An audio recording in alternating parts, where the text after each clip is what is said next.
हाय friends, अस्सलाम वालेकुम। Welcome to my channel cook with Aliya. तो आज मैं आपके लिए लेकर आई हूँ खिचड़ा बनाने की रेसिपी, जिसको सुनते ही सबके मुंह में पानी ज़रूर आ जाता है। लेकिन अगर बनाने की बारी आए तो सबकी इसको बनाने में जान निकलती है, क्योंकि थोड़ा मुश्किल लगता है सबको इसको बनाना। लेकिन मेरा मानना ये है कि अगर हम इसकी थोड़ी सी तैयारी कर लें थोड़ी देर पहले या एक रात पहले, तो खिचड़ा बनाना बहुत ही सिंपल है। तो आइए मैं आपको इस टाइम दोनों ही चीज़ें बताऊंगी कि आप कैसे इसको थोड़ी देर पहले या फिर एक रात पहले इसकी कैसे तैयारी कर सकते हैं और कैसे इसको एकदम लाजवाब फॉर्म में आप ला सकते हैं। और इस रेसिपी में मेरी कोशिश रही है कि मैं इस खिचड़े को जितना सिंपल हो सके उतना सिंपल बनाऊं और टेस्ट के साथ भी कोई कॉम्प्रोमाइज़ ना हो। तो आइए फटाफट से रेसिपी स्टार्ट करते हैं। तो खिचड़ा बनाने के लिए मैंने यहाँ पे ली है 400 ग्राम कुटी हुई और छिलका उतरी हुई जौ। इसको आप ज़रूर से ऐड कीजिएगा खिचड़े में, तभी खिचड़े में जो टेस्ट आता है वो इसी से आता है। और हमने यहाँ पे ली है 200 ग्राम कुटे हुए गेहूँ लिए हैं, जिसे हम घाटे कहते हैं। किसी भी किराना स्टोर पे इजीली अवेलेबल है। इन दोनों चीज़ों से खिचड़े में जान आती है, तो दोनों ही चीज़ों को आप ज़रूर से ऐड कीजिएगा। और इसको यहाँ पे हम 2 से 3 पानी से खूब अच्छे से वॉश करके लेकर आए हैं। और उसके बाद इसको बॉइलिंग हॉट वाटर में मैंने 1 घंटे के लिए भिगो के रखा है। अगर आप इसको ओवरनाइट सोक कर लें तो वही बेस्ट है, लेकिन अगर आप ओवरनाइट इसको सोक नहीं कर सकते तो आप इसे 1 घंटे के लिए बॉइलिंग हॉट वाटर में इस तरीके से सोक करके रख लीजिएगा। और हमें भिगोने होंगी यहाँ पे कुछ दालें। तो मैंने यहाँ पे ले ली है 250 ग्राम चने की दाल, जो कि 1 कप है। चने की दाल में जो खिचड़ी का जो टेस्ट होता है वो बढ़ जाता है, तो चने की दाल हम यहाँ पे ज़्यादा ही डालेंगे। साथ साथ मैंने यहाँ पे डाली है हाफ़ कप अरहर की दाल, यानी कि वेट में मेजर करें तो ये 120 ग्राम है। हाफ़ कप ही हम यहाँ पे ऐड करेंगे चावल, वेट में मेजर करें तो ये 120 ग्राम है। और आप यहाँ पे किसी भी क्वालिटी के चावल का इस्तेमाल कर सकते हैं, ये आपके ऊपर है।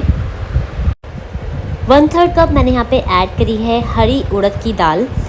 अगर ये आपको नहीं मिल रही तो आप यहाँ पे धुली हुई उड़द की दाल का भी इस्तेमाल कर सकते हैं। साथ साथ मैंने यहाँ पे ऐड करी है हाफ़ कप मसूर की दाल, जो कि है वेट में मेजर करें तो 120 ग्राम्स। तो यहाँ पे हमें दालों को 2 से 3 पानी से खूब अच्छे से वॉश करना होगा। जब यहाँ पे 2 से 3 पानी से दालें वॉश हो जाएंगी तो उसके बाद हम इसको आधे घंटे के लिए नॉर्मल पानी में भिगो के रखेंगे। तो जब तक हमारा सामान सारा भीग रहा है, दालें, जौ और घाटे वगैरह, तब तक हम यहाँ पे मसाला अरेंज कर लेते हैं। तो हमने यहाँ पे ले लिया है 2 टेबलस्पून भर के अदरक लहसुन का पेस्ट। यहाँ पे अदरक लहसुन का पेस्ट थोड़ा अच्छा क्वांटिटी में ही जाता है। 1 टेबलस्पून भर के लेंगे नमक। 4 टेबलस्पून लेंगे हम यहाँ पे कोरिएंडर पाउडर, यानी कि धनिया का पाउडर। 1.5 टीस्पून लिया है मैंने हल्दी पाउडर। 2 टीस्पून लेंगे गरम मसाला पाउडर और 2 ही टीस्पून हम यहाँ पे लेंगे लाल मिर्चों का पाउडर। और अब हम इसमें थोड़ा सा पानी ऐड करेंगे और इन मसालों को अच्छे से मिक्स कर लेंगे। ऐसा करने से मसाले फूल भी जाते हैं और आसानी भी रहती है जब हम खिचड़े का गोश्त तैयार करते हैं। और इसको अच्छे से मिक्स करने के बाद हम इसको साइड में रख देंगे।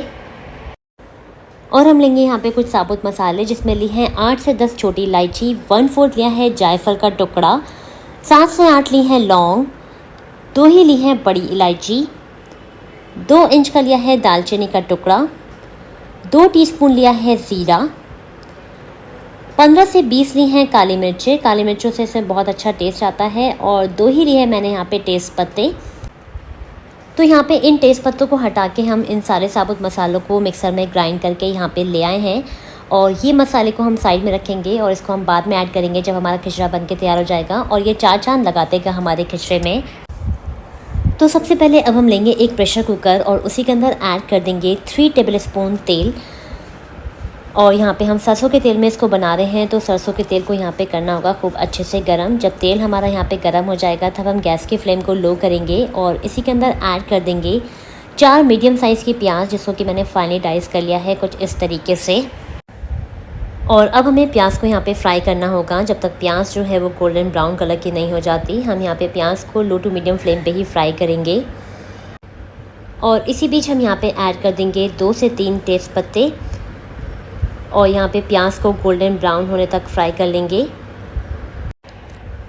तो 4 से 5 मिनट बाद हम यहाँ पे देख पाएंगे कि प्याज हमारी गोल्डन ब्राउन कलर की हो गई है। तो मैंने यहाँ पे ले लिया है 1.5 किलो बड़े का गोश्त, जिसको कि मैं खूब अच्छे से वॉश करके यहाँ पे ले आई थी। आप यहाँ पे मटन का गोश्त का भी इस्तेमाल कर सकते हैं, आप अपनी पसंद की किसी भी गोश्त का इस्तेमाल कर सकते हैं, मगर मैं इसको यहाँ पे बड़े के गोश्त में ही बनाऊँगी। और अब हम यहाँ पे हाई फ्लेम पे 7 से 8 मिनट के लिए यहाँ पे गोश्त को खूब अच्छे से भून लेंगे, ताकि एक रॉ स्मेल जो होती है गोश्त में वो यहाँ पे निकल जाए। तो यहाँ पे हम इस तरीके से चला चला के इसको भून लेंगे। और यहाँ पे गोश्त को भूनते हुए 7 से 8 मिनट हो चुके हैं। तो अब हमने जो मसाला तैयार करके रखा हुआ था पाउडर इंग्रेडिएंट वाला, उसको हम इसके अंदर ऐड कर देंगे। यहाँ पे गोश्त अच्छे से भुन चुका है, तो अब हम इस मसाले के साथ भी इसको 4 से 5 मिनट के लिए हाई फ्लेम पे ही भुनेंगे। ऐसा करने से जो मसालों का कच्चापन होता है वो यहाँ पे निकल जाएगा और गोश्त में कोई रॉ स्मेल भी नहीं रहेगी। और जब तक तेल जो है वो सरफेस पे नहीं आएगा, हम यहाँ पे इसको हाई फ्लेम पे ही भुनेंगे। तो 4 से 5 मिनट बाद हम देख पाएंगे कि जो तेल है वो सरफेस पे आने लगा है। तो अब टाइम आ गया है कि हम इसमें पानी शामिल कर दें। तो मैं यहाँ पे आधा लीटर पानी ऐड कर रही हूँ और यहीं पे हम लगा देंगे प्रेशर कुकर की लिड। जब इसमें एक प्रेशर आ जाएगा तब हम गैस की फ्लेम को लो करेंगे और लो फ्लेम पे हम इसे 25 मिनट के लिए कुक करेंगे और फिर प्रेशर को नेचुरली रिलीज़ होने देंगे। अगर आप इसे मटन में बना रहे हैं तो आप एक प्रेशर आने के बाद इसे 15 मिनट के लिए कुक करिएगा और फिर प्रेशर को नेचुरली रिलीज़ होने दीजिएगा। तो इधर ये पक रहा है। यहाँ पे हम ले लेते हैं एक प्रेशर कुकर के अंदर जो दालें हमने भिगो के रखी हुई थी उनको, और मैं यहाँ पे दालों का 3 गुना पानी ऐड करूँगी। तो मैंने यहाँ पे 2 लीटर पानी ऐड किया है कुकर के अंदर।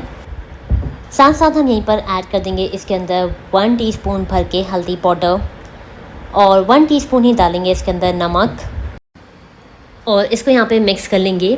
और साथ साथ यहीं पर ऐड कर देंगे इसमें 1 टीस्पून तेल, ताकि जो दालें हमने डाली हैं वो यहाँ पे कुकिंग के टाइम पे ओवरफ्लो ना हो जाएं। और यहीं पे लगा देंगे इसके अंदर एक प्रेशर कुकर की लिड। जब इसमें एक प्रेशर आ जाएगा तब हम गैस की फ्लेम को लो करेंगे और लो फ्लेम पे हम इसको 15 मिनट के लिए कुक करेंगे और प्रेशर को नेचुरली रिलीज़ होने देंगे, क्योंकि दालें हमारी यहाँ पे भीगी हुई हैं तो जल्दी ही पक जाएंगी हमारी दालें। इधर हम दूसरा प्रेशर कुकर लेंगे और जौ और जो हमने गेहूँ कुटे हुए जो भिगो के रखे थे उसका पानी को निकाल के हम यहाँ पे लगभग 1.5 लीटर पानी ऐड करा है मैंने यहाँ पे कुकर में। और इसी के साथ साथ मैं यहाँ पे ऐड कर दे रही हूँ 1 टीस्पून हल्दी पाउडर और ऐड करेंगे इसके अंदर 1 टीस्पून ही नमक और ऐड करेंगे 1 टीस्पून तेल, ताकि ये ओवरफ्लो ना हो। और इसको यहाँ पे मिक्स कर लेंगे और यहीं पे लगा देंगे हम प्रेशर कुकर की लिड। जब इसमें एक प्रेशर आ जाएगा तब हम गैस की फ्लेम को लो करके इसको यहाँ पे 50 मिनट के लिए पकाएंगे, क्योंकि हमने घाटे को यहाँ पे 1 घंटे के लिए भिगोया था। अगर आप इसे ओवरनाइट सोक करिएगा तो आप इसको 25 से 30 मिनट के लिए स्लो फ्लेम पे पकाइएगा एक प्रेशर आने के बाद, और उसके बाद प्रेशर को हम नेचुरली रिलीज़ होने देंगे। और इधर दालों को पकते हुए 15 मिनट हो चुके हैं और प्रेशर भी नेचुरली रिलीज़ हो चुका है। और आप देख सकते हैं कि यहाँ पे हमारी दालें जो हैं वो परफेक्टली गल गई हैं जिस तरीके की हमें चाहिए थी। तो इसको हम अच्छे से मिक्स कर लेंगे यहाँ पे, और एक मैशर की हेल्प से हम इसको यहाँ पे मैश कर लेंगे। आप चाहे तो घोटने की मदद से भी इसको घोट सकते हैं। हल्का हल्का इसको इस तरीके से हम घोटेंगे और इसको अब हम साइड में रख देंगे। और इधर गोश्त को पकते हुए भी यहाँ पे आधा घंटा हो चुका है और प्रेशर नेचुरली रिलीज़ हो चुका है और यहाँ पे गोश्त जो है वो परफेक्टली गल गया है। हमें यहाँ पे इसको ओवर कुक नहीं करना है, बस परफेक्टली कुक करना है गोश्त को। यहाँ पे मैंने इसको बीफ में बनाया था, इसलिए इसको आधे घंटे के लिए पकाया। अगर आप मटन में पकाइएगा तो मुश्किल से इसको 15 मिनट के लिए पकाइएगा स्लो फ्लेम पे, और उसके बाद प्रेशर को नेचुरली रिलीज़ होने दिएगा। तो अब हम इसको भी साइड में रख देंगे। और यहाँ पे जौ को पकते हुए भी 50 मिनट हो चुके हैं और प्रेशर नेचुरली रिलीज़ हो चुका है। तो अब हम इसको यहाँ पर खोलकर देखेंगे और आप देख सकते हैं कि हमारी जौ और घाटे दोनों परफेक्टली यहाँ पे कुक हो गए हैं। तो अब हम एक मैशर की हेल्प से इसको इस तरीके से मैश कर लेंगे। आप चाहें तो घोटने की मदद से भी इसको घोट सकते हैं, क्योंकि जौ थोड़ी मोटी मोटी होती हैं। तो इस तरीके से इसको आप परफेक्टली घोट लीजिएगा। और फिर अब हम चलते हैं इसको असेंबल करने के लिए। तो असेंबल करने के लिए मैंने एक भगोने के अंदर ट्रांसफ़र कर लिए हैं जौ और घाटे, जो कि मैंने पका के रखी हुई थी। यहाँ पे आप एक डीप लाइन वैसे लीजिएगा। मैंने एक बड़ा भगोना लिया है क्योंकि हलीम हम ज़्यादा ही क्वांटिटी में बनाते हैं। और उसी के अंदर हम यहाँ पे ऐड कर देंगे दालें जो कि हमने बना के रखी हुई थी। और अब हम एक मैशर की हेल्प से इन दालें और इन जौ और घाटों को अच्छे से मिक्स कर लेंगे। इस तरीके से घोट लेंगे। आप घोटने की मदद से भी इसको घोट सकते हैं, जब तक कि आपस में अच्छे से मिक्स नहीं हो जाती। हम इस तरीके से इसको अच्छे से घोट लेंगे। इससे एक स्मूथ खिचड़ा हमारा बन के तैयार होता है। हमें ज़्यादा नहीं घोटना है, लेकिन थोड़ा थोड़ा हम इस तरीके से इसको यहाँ पे घोट लेंगे।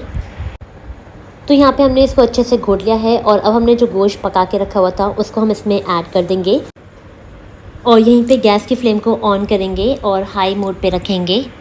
यहाँ पे मैंने लगभग 1.5 किलो दालें, जौ और घाटे वगैरह ली थी, तो मैंने यहाँ पे 1.5 ही किलो गोश्त लिया है, क्योंकि खिचड़े में जो गोश्त होता है वो अच्छी क्वांटिटी में ही अच्छा लगता है, तो आप यहाँ पे ज़्यादा ही गोश्त ऐड कीजिएगा। और अब हम गोश्त को इन दालें और घाटों के साथ खूब अच्छे से मिक्स कर लेंगे ताकि ये एक साथ हो जाएँ। और यहाँ पे मुझे खिचड़ा थोड़ा गाढ़ा लग रहा था, तो मैंने यहीं पर ऐड कर दिया है 400 ग्राम पानी। मगर इस बात का ध्यान रखिएगा कि जब आप इसमें पानी ऐड कीजिएगा तो प्लीज़ बॉइलिंग वाटर ही डालिएगा। और इसको यहाँ पे हम अच्छे से मिक्स कर लेंगे। और यहाँ पे खिचड़े की कंसिस्टेंसी को आप अपने अकॉर्डिंग एडजस्ट कर सकते हैं।